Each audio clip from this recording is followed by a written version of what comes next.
আকাশবাণী কলকাতা, স্থানীয় সংবাদ পড়ছি সংযুক্তা সিংহ। বিশেষ খবর। প্রধানমন্ত্রী নরেন্দ্র মোদী বলেছেন, অযোধ্যায় 22শে জানুয়ারি রামলালার প্রাণ প্রতিষ্ঠা দেশের কোটি কোটি মানুষকে এক সূত্রে বেঁধেছে। আকাশবাণীতে আজ নতুন বছরের প্রথম মন কি বাত অনুষ্ঠানে তিনি বলেন, 21 শতকের ভারত নারী পরিচালিত উন্নয়নের মন্ত্র নিয়ে এগিয়ে যাবে।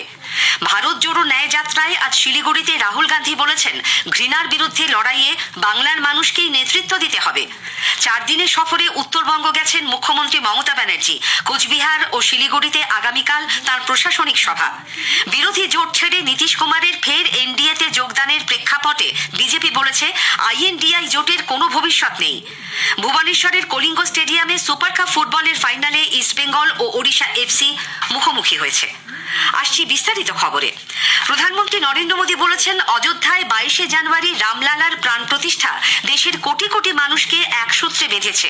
আকাশবাণীতে আজ নতুন বছরের প্রথম মন কি বাত অনুষ্ঠানে তিনি বলেন, এই উপলক্ষে গোটা দেশ ঐক্যবদ্ধ হবার শক্তি প্রত্যক্ষ করেছে।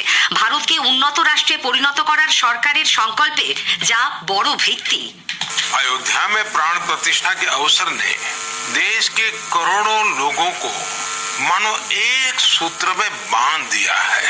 सबकी भावना एक, सबकी भक्ति एक, सबकी बातों में राम, सबके हृदय में राम।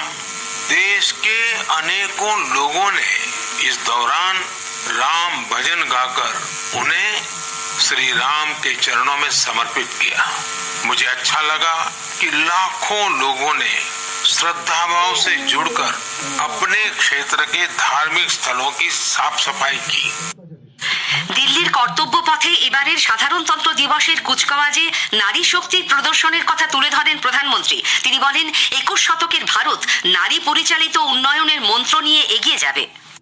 इस बार 26 जनवरी की परेड बहुत ही अद्भुत रही। लेकिन दस्तों में से 11 दस्ते महिलाओं के ही थे। हमने देखा कि जो झांकी निकली उसमें भी सभी महिला कलाकार ही थी। जो सांस्कृतिक कार्यक्रम हुए उसमें भी करीब 1,500 बेटियों ने हिस्सा लिया था।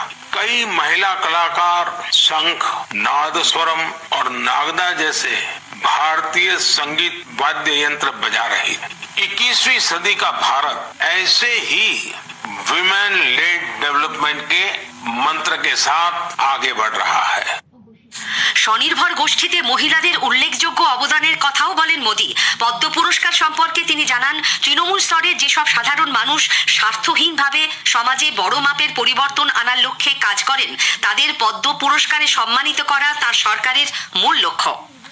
इस बार भी ऐसे अनेकों देशवासियों को पद्म सम्मान दिया गया है, जिन्होंने जमीन से जुड़कर समाज में बड़े बड़े बदलाव लाने का काम किया है। इन इंस्पायरिंग लोगों की जीवन यात्रा के बारे में जानने को लेकर देश भर में बहुत उत्सुकता दिखी है। প্রধানমন্ত্রী বলেন, আয়ুর্বেদ, সিদ্ধা ও ইউনানি চিকিৎসার নানা তথ্য এবং নামকরণকে আয়ুষ মন্ত্রক বিভিন্ন ভাগে ভাগ করেছে। এতে চিকিৎসকদের সুবিধা হবে। এক শক্তিশালী গণমাধ্যম হিসেবে বেতারের ভূমিকারও উল্লেখ করেন তিনি। আগামীকাল পরীক্ষা পে চর্চায় অংশ নেবার জন্য 2,25,00,000-এর বেশি পড়ুয়া নাম নথিভুক্ত করেছে বলে জানান প্রধানমন্ত্রী।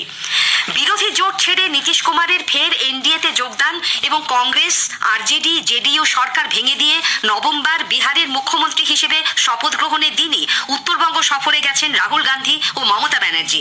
জলপাইগুড়ির পিডব্লিউডি মোড়ে নেতাজি মূর্তিতে পুষ্পার্ঘ্য নিবেদনের পর শুরু হয় কংগ্রেস নেতা রাহুল গান্ধীর ভারত জোড়ো ন্যায় যাত্রা। গত বৃহস্পতিবার কোচবিহারে প্রবেশের পর সফর সংক্ষিপ্ত করে দিল্লি ফিরে গিয়েছিলেন তিনি। আজ পোস্ট অফিস মোড় হয়ে কদমতলা পর্যন্ত ন্যায় যাত্রায় সামিল হয়েছিলেন জয়রাম রমেশ, অধীর রঞ্জন চৌধুরী, দীপা দাসমুন্সী সহ কংগ্রেসের অনেক নেতা নেত্রী এবং কর্মী সমর্থকরা ছিলেন। হামরো পার্টির নেতারাও। পথের দুধারে বহু মানুষ রাহুলকে দেখতে ভিড় করেন। সবার দিকে তাকিয়েই হাত নাড়েন তিনি। এরপর রওনা হন শিলিগুড়ির উদ্দেশ্যে। শিলিগুড়িতে রাহুল বলেন, বাংলার মানুষকেই ঘৃণার রাজনীতির বিরুদ্ধে লড়াইয়ে নেতৃত্ব দিতে হবে। अंग्रेजों से लड़ने का जो आइडियोलॉजिकल काम था वो आप बंगाली लोगों ने किया था। मतलब आप इंटेलेक्चुअल लोग हो, आप सोचने वाले लोग हो, आप एक दूसरे के साथ मिल के चलने वाले लोग हो।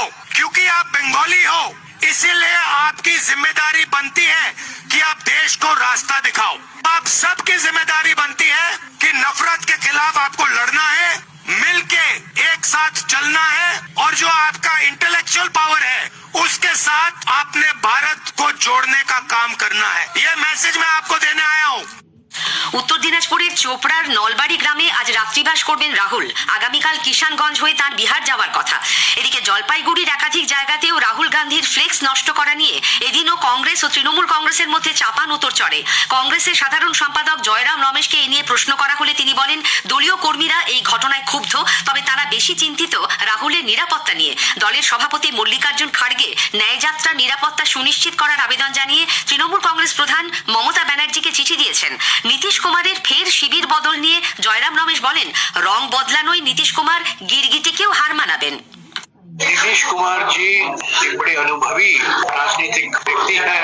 कई साल वो मुख्यमंत्री रह चुके हैं, केंद्र में मंत्री रह चुके हैं, पर वो बार बार अपना राजनीतिक रंग बदलते हैं और राजनीतिक रंग बदलने में वो गिरगिटों का अच्छा मुकाबला देते हैं, वो कड़ी टक्कर देते हैं गिरगिटों को। 4 দিনের সফরে আজ উত্তরবঙ্গ গেছেন মুখ্যমন্ত্রী মমতা ব্যানার্জি। বিমানে হাসিমারা পৌঁছে তিনি সড়ক পথে কোচবিহার রওনা হন। আগামীকাল কোচবিহারে তার প্রশাসনিক সভা, শিলিগুড়িতেও প্রশাসনিক সভায় পাট্টা প্রদান করবেন তিনি। মঙ্গলবার রায়গঞ্জ ও বালুরঘাটে সরকারি পরিষেবা প্রদান অনুষ্ঠানে যোগ দেবেন মুখ্যমন্ত্রী। 31 তারিখ যাবেন মালদা, মুর্শিদাবাদ ও নদিয়ায়। 1 ফেব্রুয়ারি শান্তিপুর হয়ে তিনি কলকাতায় ফিরবেন। দমদম বিমানবন্দরে নীতিশ কুমারের INDIA ছেড়ে আবার NDA-তে যাওয়া নিয়ে সাংবাদিকরা মুখ্যমন্ত্রীকে প্রশ্ন করলেও তিনি কোনো মন্তব্য করতে চাননি। মুখ্যমন্ত্রী লোকসভা নির্বাচনে ভোট লুট করার প্রশিক্ষণ দিতে উত্তরবঙ্গ গেছেন বলে বিরোধী দলনেতা শুভেন্দু অধিকারী অভিযোগ করেছেন। নন্দীগ্রামে আজ সাংবাদিকদের প্রশ্নের উত্তরে তিনি বলেন, শিল্প বা কর্মসংস্থান কিভাবে হবে, উন্নয়ন কিভাবে হবে, সে বিষয়ে কোনো আলোচনা হবে না। ভোট লুট করে, ভোট গণনাতে কারচুপি করেও ভাইপো এবং পিসির শান্তি নেই। ভোটার লিস্ট থেকে বাদ দিয়ে দিচ্ছে। এত বড় উদ্ধত্ত এবং সীমাহীন অহংকারের বহিঃপ্রকাশ। ভারতীয় জনতা পার্টির মন্ডল প্রেসিডেন্ট, জেলা কমিটির সহসভাপতি, তাদের নাম ভোটার লিস্টে নেই। INDI জোটের কোনো ভবিষ্যৎ নেই বলে বিজেপি দাবি করেছে। কলকাতায় আজ সাংবাদিকদের দলের রাজ্য সভাপতি সুকান্ত মজুমদার বলেন, এর আগে মমতা ব্যানার্জি এই জোটকে ধ্বংস করেছেন, এরপর নীতিশ কুমার আজ জোট ছেড়ে বেরিয়ে এসেছেন। এই জোট ফুটোনৌকোয় পরিণত হয়েছে তা প্রত্যেকেই বুঝতে পেরে বেরিয়ে যাচ্ছে। কংগ্রেসের বর্তমানে যে পরিস্থিতি, তাতে রাহুল গান্ধী ও কংগ্রেস দল মরিয়া হয়ে তৃণমূল কংগ্রেসকে জোটে রাখতে চাইছে বলেও মন্তব্য করেন তিনি। স্থানীয় সংবাদ শুনছেন আকাশবাণী কলকাতা কেন্দ্র থেকে। এখন বিজ্ঞাপন। ধানের মূল জমিতে যে কোনো ধরনের আগাছাকে নির্মূল করতে এবং মজুরের খরচা সাশ্রয় করতে একর প্রতি 90 গ্রাম হারে ব্যবহার করুন বায়ারের কাউন্সিল অ্যাক্টিভ। ফিরে আসছে স্থানীয় সংবাদে। বকেয়া মহার্ঘ ভাতা মিটিয়ে দেওয়া সহ বিভিন্ন দাবিতে সরকারি কর্মচারীদের যৌথ সংগঠন সংগ্রামী যৌথ মঞ্চের তরফে আগামীকাল থেকে রাজ্য জুড়ে সরকারি ও আধা সরকারি অফিসে অনির্দিষ্টকালীন কর্মবিরতির যে ডাক দেওয়া হয়েছিল, আপাতত তা স্থগিত করে দেওয়া হয়েছে।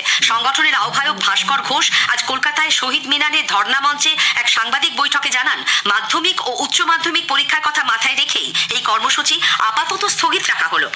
পরীক্ষা পে চর্চায় প্রধানমন্ত্রী নরেন্দ্র মোদী আগামীকাল স্কুল পড়ুয়া, অভিভাবক ও শিক্ষক শিক্ষিকাদের সঙ্গে মিলিত হবেন। দিল্লির ভারত মণ্ডপমে এটি হবে পরীক্ষা পে চর্চার 7ম সংস্করণ। এই সম্পর্কে বীরভূমের লাভপুরের জওহর নবোদয় বিদ্যালয়ের অর্থনীতি শিক্ষক রাজস্বী পালিত জানিয়েছেন, প্রধানমন্ত্রী যখন পরীক্ষার চাপমুক্ত হওয়ার কথা বলেন, তখন তা ছাত্রছাত্রীদের মনে পরীক্ষা ভীতি কমাতে সাহায্য করে। কেন্দ্রীয় বঞ্চনার প্রতিবাদে মহিলা তৃণমূল কংগ্রেস আজ দক্ষিণ কলকাতার গোলপার্ক থেকে হাজরা মোড় পর্যন্ত মিছিল করে। নেতৃত্বে ছিলেন মন্ত্রী ফিরহাদ হাকিম। দক্ষিণ দিনাজপুরে জেলা মহিলা তৃণমূল কংগ্রেসও 100 দিনের কাজের টাকা আটকে রাখা সহ কেন্দ্রীয় বঞ্চনার প্রতিবাদে গঙ্গারামপুরে মিছিল ও সভা করে। সভায় উপস্থিত ছিলেন রাজ্য মহিলা তৃণমূল কংগ্রেসের সভানেত্রী অর্থমন্ত্রী চন্দ্রিমা ভট্টাচার্য। উত্তর 24 পরগনার কাঁচরাপাড়া পুরসভার 7 নম্বর ওয়ার্ডে সুবোধ রায় সরণিতে আজ দুপুরে বিস্ফোরণের ঘটনায় আতঙ্ক ছড়ায়। ব্যারাকপুরের পুলিশ কমিশনার অলোক রাজরিয়া জানিয়েছেন, বাতিল লোহালক্কর বিক্রির দোকানে চাকদার 2 কারবারি এসে মালপত্র ভাগাভাগি করার সময় একটি লোহার কৌটো থেকে বিস্ফোরণ ঘটে বলে প্রত্যক্ষদর্শীরা জানিয়েছেন। আহত হন বিধান দাস ও সঞ্জয় দাস নামে 2 কারবারি। ভুবনেশ্বরের কলিঙ্গ স্টেডিয়ামে আজ সুপার কাপ ফুটবলের ফাইনালে ইস্টবেঙ্গল ওড়িশা এফসির মুখোমুখি হয়েছে। শেষ খবর পাওয়া পর্যন্ত খেলা গোলশূন্য রয়েছে। স্থানীয় সংবাদ শেষ হলো।